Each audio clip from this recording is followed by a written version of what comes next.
नमस्कार। आज हम पढ़ेंगे ड्यूल नेचर ऑफ मैटर।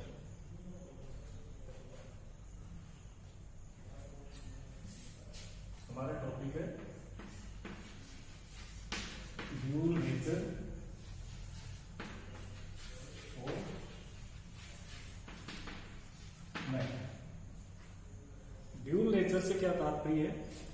द्वैत व्यवहार। कई ऐसे पदार्थ होते हैं जो एक ही पदार्थ है वो दो तरीके से व्यवहार करे, तो उस व्यवहार को हम क्या कहते हैं? द्वैत या ड्यूल नेचर। जैसे प्रकाश है, न्यूटन ने बताया कि प्रकाश है वो कण के रूप में संचरण करता है, यानी कि कण के रूप में गति करता है। उसकी गति कैसी होती है? कणीय होती है। लेकिन हाइजेन ने बाद में बताया कि जो हमारा प्रकाश है उसकी गति किसके रूप में होती है? तरंग के रूप में होती है। यानी जो प्रकाश है वो किस तरीके से संचरण करता है? तरंग के रूप में। तो इस तरीके, तो इसका मतलब क्या हुआ कि प्रकाश है उसकी नेचर कैसी होगी? दोहरी नेचर कि वो कण के रूप में भी गति कर रहा है और किसके रूप में? तरंग के रूप में भी गति कर रहा है। तो इसके लिए बाद में एक वैज्ञानिक हुए थे, डी ब्रोगली। उन्होंने कहा कि हर पदार्थ की दोहरी नेचर होती है, यानी कि वो किस तरीके से व्यवहार करता है? कणीय रूप में भी व्यवहार करता है और तरंग के रूप में भी व्यवहार करता है। ठीक, तो इस नेचर को हम क्या कहते हैं? Dual nature. कि उसने बताया कि जो प्रकाश है, प्रकाश की कुछ घटनाओं को हम उसके कणीय सिद्धांत के आधार पर व्याख्या करते हैं, जैसे प्रकाश विद्युत प्रभाव है, क्रॉम्पटन प्रभाव है। कुछ घटनाओं का हम किसके सिद्धांत के आधार पर व्याख्या करेंगे? तरंग सिद्धांत के आधार पर। जैसे इंटरफेरेंस है, डिफ्रैक्शन है। तो इसका मतलब क्या हुआ? जो हमारा प्रकाश है उसकी भी कैसी नेचर होती है? ड्यूल नेचर होती है। तो डी ब्रोगली ने बताया कि द्रव्य कण है, सभी द्रव्य कण किस तरीके का व्यवहार करते हैं? तरंग का भी और कण का भी।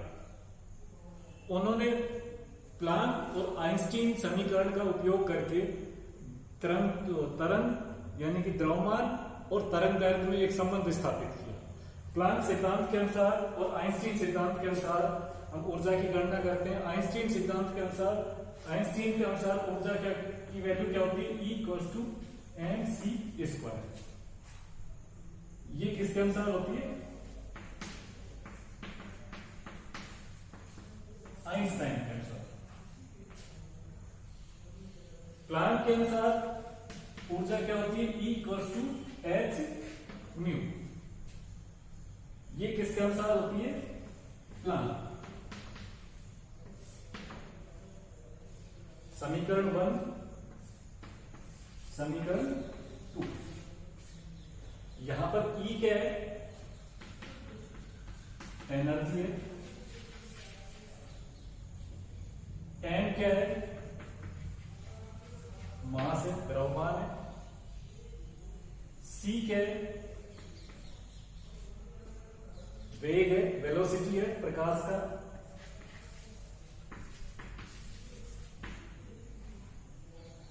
H क्या है? प्लांक कांस्टेंट है। और म्यू क्या है? फ्रीक्वेंसी है, आवृत्ति।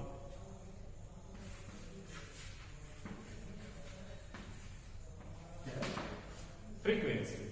तो इन दोनों समीकरणों का उपयोग करके डी ब्रोगली ने द्रव्यमान और तरंग दैर्घ्य के अंदर क्या किया? संबंध स्थापित किया। क्या रिलेशन होता है इसमें?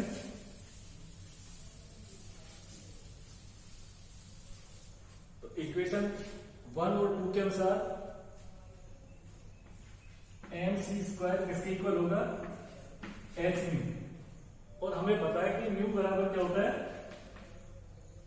c/λ।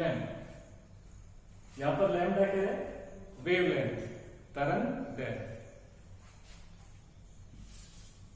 तो mc² क्या हो गया? hc/λ।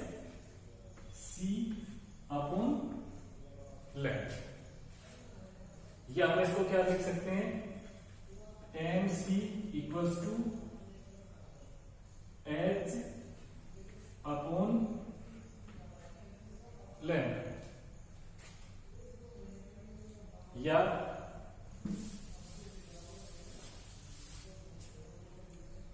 लैम्डा बराबर क्या होगा, H upon M C, H upon M C, या सी क्या है, फोटोन या प्रकाश है उसका वेग, प्रकाश का वेग।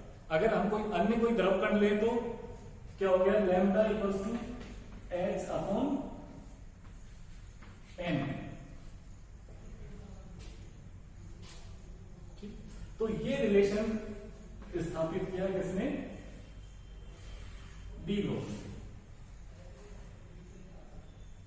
तरंग और मास।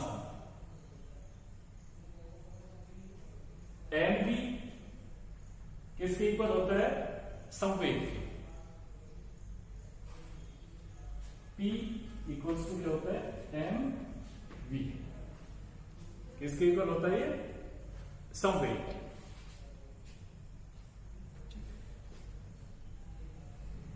या हम तो यहां क्या लिख सकते हैं, lambda equals to H upon P. यहां पर लैम्डा क्या है, वेवलेंथ है, और पी क्या है, संवेग। तो लैम्डा तो उसके तरंगीय नेचर की व्याख्या करता है, और संवेग है वो किसकी व्याख्या करता है, उसके कणीय व्यवहार की व्याख्या करता है। ठीक, ये हमारी ड्यूल नेचर ऑफ मैटर, यानी कि हर किसी पदार्थ की कैसी नेचर होती है, ड्यूल नेचर होती है। अब इसके बाद हमारा नेक्स्ट टॉपिक है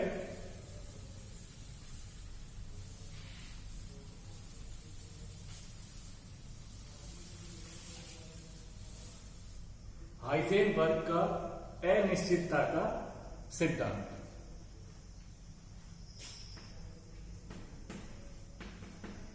हाइजेनबर्ग का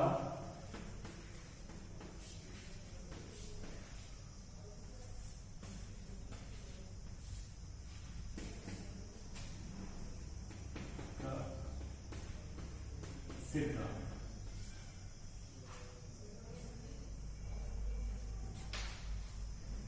हमारे चारों तरफ ब्रह्मांड में बहुत सारे पिंड गतिमान हैं। उन सभी पिंडों का वेग और स्थिति कैसी होती है, निश्चित होती है, यानी कि उनका पथ क्या है, निश्चित है। लेकिन हाइजेनबर्ग ने क्या कहा कि जो छोटे पार्टिकल्स हैं, छोटे कण हैं, जैसे प्रोटॉन है, इलेक्ट्रॉन है, न्यूट्रॉन है, इनकी पथ, इनका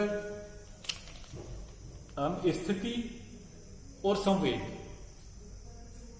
जब ये चक्कर लगाते हैं, इलेक्ट्रॉन नाभिक के चारों तरफ चक्कर लगाता है। अभी हमने पिछले उसमें लेक्चर में पढ़ा था, मॉडल जो पढ़े थे परमाणु के, उसमें हमने पढ़ा था कि इलेक्ट्रॉन्स हैं वो नाभिक के चारों तरफ क्या लगाते हैं, चक्कर लगाते रहते हैं। तो ये हल्के पार्टिकल्स हैं। हाइजेनबर्ग ने क्या कहा कि हम एक ही समय में इलेक्ट्रॉन की स्थिति और संवेग का सही से निर्धारण नहीं कर सकते। ठीक, लेकिन ये ध्यान रहे, ये सिद्धांत केवल उन्हीं कणों पर लागू होता है जिनकी स्थिति और वेग समान अक्ष पर हो। अक्ष कैसे होनी चाहिए उनकी, समान अक्ष। तो इस सिद्धांत को हम क्या कहते हैं, हाइजेनबर्ग का अनिश्चितता का सिद्धांत। उसने गणितीय रूप में बताया कि सपोज स्थिति में अनिश्चितता कितनी है, डेल एक्स, और संवेग में सपोज मान लिया अनिश्चितता कितनी है, डेल पी। इन दोनों का गुणनफल h अपॉन 4 के बराबर या उससे अधिक होता है। ये उसने गणितीय रूप से बताया हाइजेनबर्ग ने। यहां डेल एक्स क्या है, इलेक्ट्रॉन्स की स्थिति में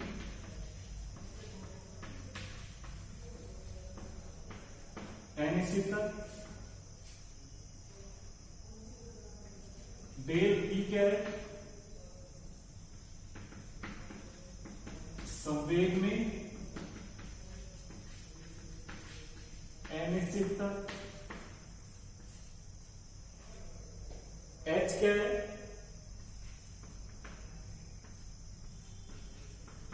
प्लांक स्थिरांक, क्या है, प्लांक कांस्टेंट। उसमें क्या था कि स्थिति में अनिश्चितता और संवेग में अनिश्चितता, इन दोनों का गुणनफल h/4 के इक्वल या उससे अधिक होता है। p क्या है, संवेग, तो इसके लिए हम क्या लिख सकते हैं, या हम इसको क्या लिख सकते हैं, del X equal to N del B h/4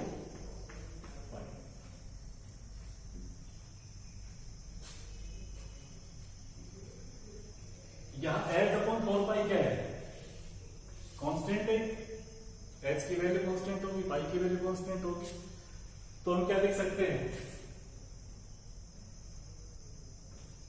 del x है वो इनवर्सली प्रोपोर्शनल होगा किसके, डेल पी के, या n/डेल वी के। संवेग में स्थिति में जितनी अनिश्चितता होगी, संवेग उतना ही क्या होगा, उसका कम होगा। संवेग में अनिश्चितता बढ़ने पर स्थिति की अनिश्चितता क्या हो जाएगी, कम हो जाएगी। यानी कि ये दोनों एक दूसरे के कैसे होते हैं, इनवर्सली प्रोपोर्शनल।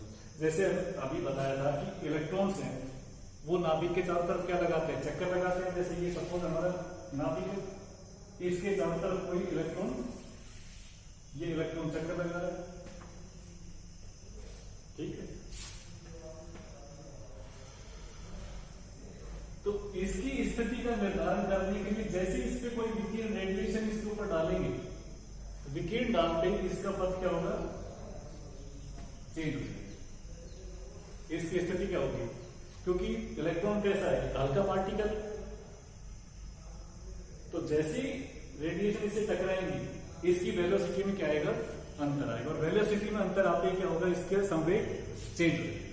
तो यानी कि एक ही साथ में हम इलेक्ट्रॉन की स्थिति और संवेग का निर्धारण नहीं कर सकते। इस नियम को हम क्या कहते हैं, हाइजेनबर्ग का अनिश्चितता का सिद्धांत। लेकिन ध्यान दें, ये सिद्धांत केवल हल्के कणों के लिए, इलेक्ट्रॉन्स हैं, प्रोटॉन्स हैं, न्यूट्रॉन्स हैं, केवल उनके लिए एप्लीकेबल है। हैवी पार्टिकल्स हैं उनके लिए एप्लीकेबल नहीं। Thank you.